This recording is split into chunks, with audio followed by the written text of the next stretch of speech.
नमस्कार मंडळी, लग्नानंतर होईलच प्रेम या मालिकेचा येणारा भाग आपण पाहणार आहोत. तर रंगपंचमी निमित्ताने सर्वजण एकत्र आलेले असतात. तर जीवा आणि पार्थ हे दोघेजणही ताकामध्ये भांग मिसळतात. जीवा म्हणतो की मोहितेंच्या मुली ह्या बेहाल होतील. और डाल डाल म्हणत जीवा मस्करी करतो. तर पार्थ हा सर्व ग्लासमध्ये भांग मिसळतो आणि जीवा मस्त मिक्स करतो. तर इकडे आता सर्वजण बसलेले असताना पार्थ जीवा भांग घेऊन जातात. तर जीवा म्हणतो, ताक घ्या, थंड थंड आहे. तर माननीला जीवा म्हणतो, अगं घे, त्यामध्ये काहीच नाही. तर पार्थ जीवाला खुणवतो. तर मानिनी म्हणते, काही नाही आहे म्हणजे तुम्ही काही टाकले का त्यामध्ये?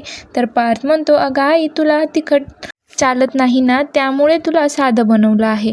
तर तेव्हा मानिनी म्हणते, तुम्ही मस्करी तर करत नाही ना? तर पार्थ म्हणतो, नाही, तू घे. तर आता सर्वजण हे ताक पितात. तर आता समोर येणाऱ्या भागात काय पाहायला मिळणार आहे हे पाहणं खूपच रंजक ठरणार आहे.